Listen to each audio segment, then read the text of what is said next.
I had my own style. Everything that I done in that boxing ring was original. It's all mine. Everything I've done in that ring was original, was made by Pernell Whitaker, was done by Pernell Whitaker, and was designed by Pernell Whitaker only. Nobody else. I copied nobody's style. I have my own. People that want this style, but they can't have it. You know, one of the greatest fighters ever, the best defensive fighter ever, probably. You can't beat Pernell Whitaker. There are no more Pernell Whitakers. All right, now, what has it been like for you to make that transition from fighter to trainer? For me, I mean, you know, I'm not a fighter or a trainer. I'm a scientist. You know, I know the science. I know the science of boxing. You know, and I don't have an opinion. I got facts. I mean, you know, I haven't really missed anything. You know, it's good to to be on the other side. You know, and to see someone else go out there and present your style and add it with their own and be successful doing it. You can't beat Pernell Whitaker. There are no more Pernell Whitakers, and I can only teach you the things that work for you and you only, any particular fighter, you know. So you can forget about trying to teach you how to be like Pernell Whitaker, because I don't think I can be able to do that. You just got to be your own fighter and just believe and trust in what I tell you. Looking at today's boxing landscape and some of the stars in boxing today, and you have guys like Floyd Mayweather, Manny Pacquiao, what do you think of those guys as fighters? Well, you know, I think I like Pacquiao the best out of all of them, personally, myself. But, you know, he's more consistent as a fighter, you know, fighting, getting in the ring, competing. So, you know, he's the one that stands out. How do you think that you in your prime would have matched up against somebody like Pacquiao?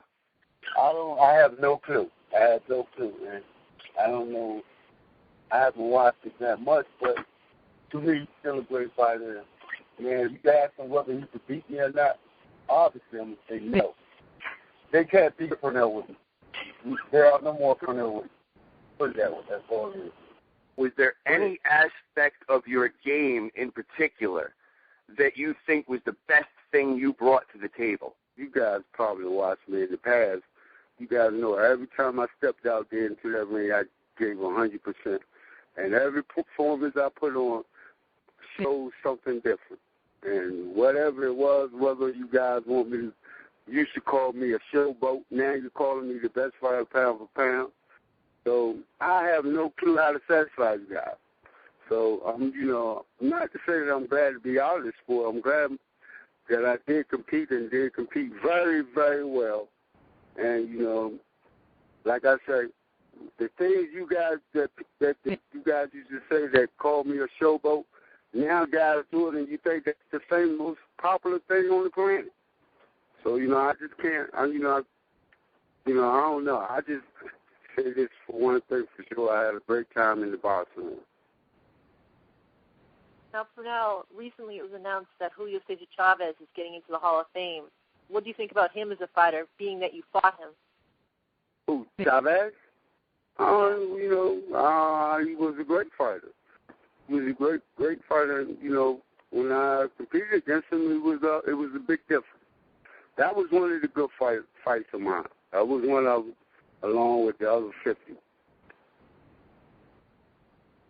Yeah, you certainly did have a lot of good fights in your career, and the one that I actually saw live first, it was one of the first fights I ever saw you, was against Oscar De La Hoya. My coach brought it up earlier. Really? Well, that was the first one that I saw of you, was that fight. Well, I was having so much fun in that boxing ring that night. You know,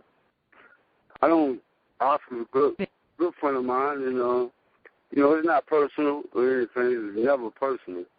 I just thought I had done enough to win the fight.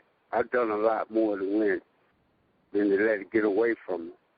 And for it to get away from me, you know, that's fine. You know, like I said, it wasn't the first time I ever been in a fight that's been controversial like that. So I don't look back at it. I don't regret anything I've done. You know, people just see it different.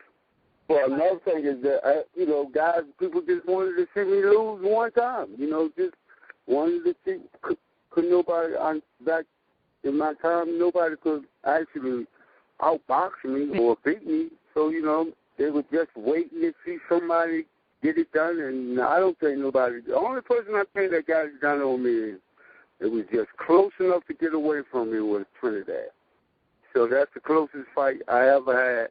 The rest of them, I think I won. So now the hardest thing for a fighter to do in his career is to decide to retire. What was it like for you to make that choice back in 2001?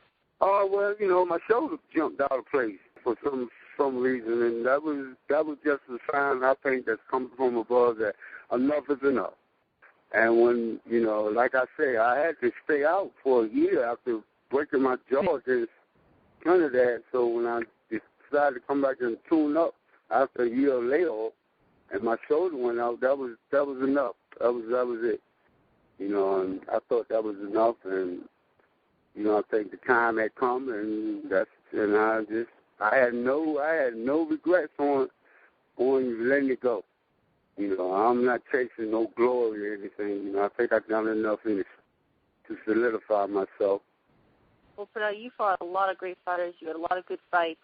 Of all the people you faced in the ring, who gave you the toughest match? The toughest match? Every fight's no tougher than what you make. I try to make fights as easy as possible. I tell guys or show guys how to make these fights as easy as possible. If you want to fight a tough fight, it's easy to fight a tough fight. But if you just want to make a fight as easy as possible, there's a way to do that. So I don't think I've never put myself in a position where I was in a tough fight. All my fights, actually, I thought were very easy and winnable.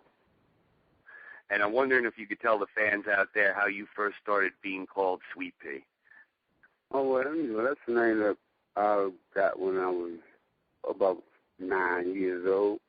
9 years old, and I was just in the boxing ring, and I had on my boxing shoes Sweet Pea, and they misquoted it.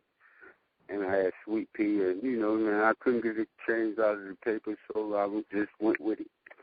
And ever since then, it stuck. And it stayed with me, and, and I guess it just grew on me. But it started when I was 9 years old. I had my own style. Everything that I done in that boxing ring was original. It's all mine. Everything I've done in that ring was original, was made by Pernell Whitaker, was done by Pernell Whitaker, and was designed by Pernell Whitaker only. Nobody else. I copied nobody's style. I have my own.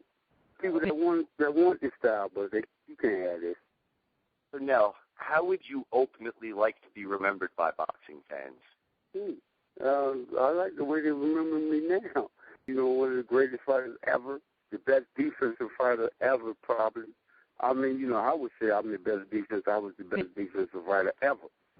But, if you got somebody that that's better, please, I want to hear somebody tell me a name. Give me a name. Who could be better? You can't beat Pernell Whitaker. There are no more Pernell Whitakers. We all have fun together. Thank you very much. Okay, everybody, that was the one and only Pernell Whitaker. So I'm going to go over to you, Chauncey Williver. What do you think of Pernell Whitaker fighter and what he did in his career? Personally, to me, I think Pernell Whitaker, absolutely, bar none, the greatest fighter in the history of boxing. I know a lot of people will say I'm crazy for that, but, you look at what he's done. He beat Jorge Paez, he beat Azuma Nelson, Greg Haugen. Even though it was a draw, he beat a young, near-prime Julio Cesar Chavez. He didn't just beat these guys. He schooled these guys. He did it easy. He made it look easy, and he let it be known that it was easy by laughing at him and pushing him and things like that.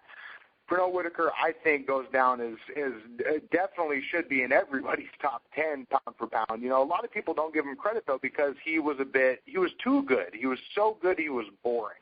So a lot of people, they don't like giving him credit, for that reason. But for me, absolutely the best. Pernell Whitaker, best fighter ever.